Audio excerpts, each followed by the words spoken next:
জলপরি ও কাঠুরে। এক বনে বাস করত এক গরিব কাঠুরে। কাঠ বেচে তার সংসার চলত। একদিন কাঠুরে নদীর ধারে কাঠ কাটছিল। হঠাৎ কুড়ালটি পড়ে গেল নদীতে। নদীতে ছিল অনেক স্রোত ও কুমিরের ভয়। ভয়ে সে নদীতে নামতে পারল না। কুড়াল কেনার টাকাও ছিল না। তাই মনের দুঃখে সে কাঁদতে লাগলো। এভাবে কিছুক্ষণ কেটে গেল।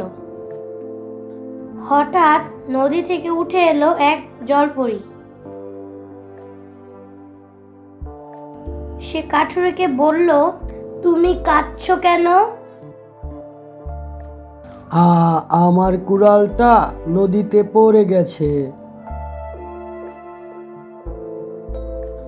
জলপরি বলল, তুমি কেঁদো না, আমি দেখছি। জলপরি নদীতে ডুব দিল।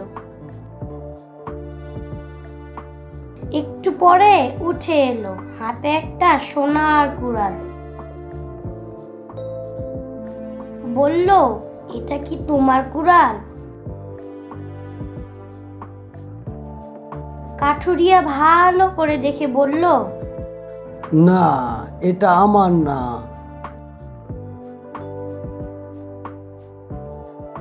জলপরি আবার পানিতে ডুব দিল। নিয়ে এলো রূপোর কুড়াল। বলল, এটা কি তোমার? কাঠুরিয়া দেখে বলল, এটাও আমার না। জলপরি আবার ডুব দিল। এবার লোহার কুড়াল নিয়ে এলো। কাঠুরেকে বলল, এটা কি তোমার? কাঠুরে হেসে বলল, এটাই আমার কুড়াল। কাঠুরের সততা দেখে জলপরি খুশি হলো।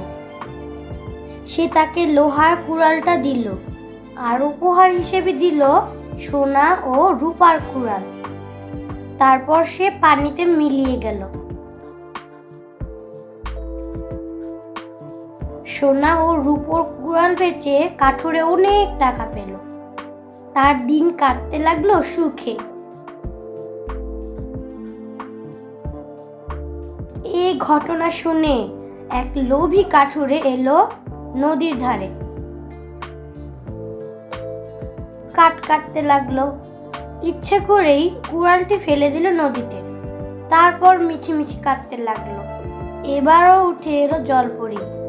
সব শুনে নিয়ে এলো সোনার কুড়াল।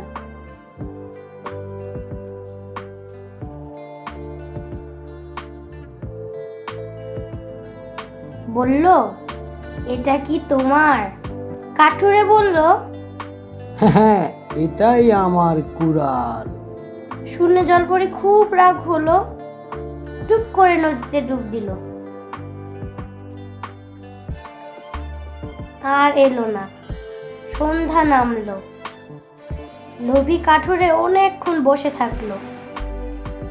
মনের দুঃখে বলল, লোভ করে নিজের কুড়ালটাও হারালাম। সবাইকে আল্লাহ ভালো রাখুন। আসসালামু আলাইকুম ওয়া রাহমাতুল্লাহ।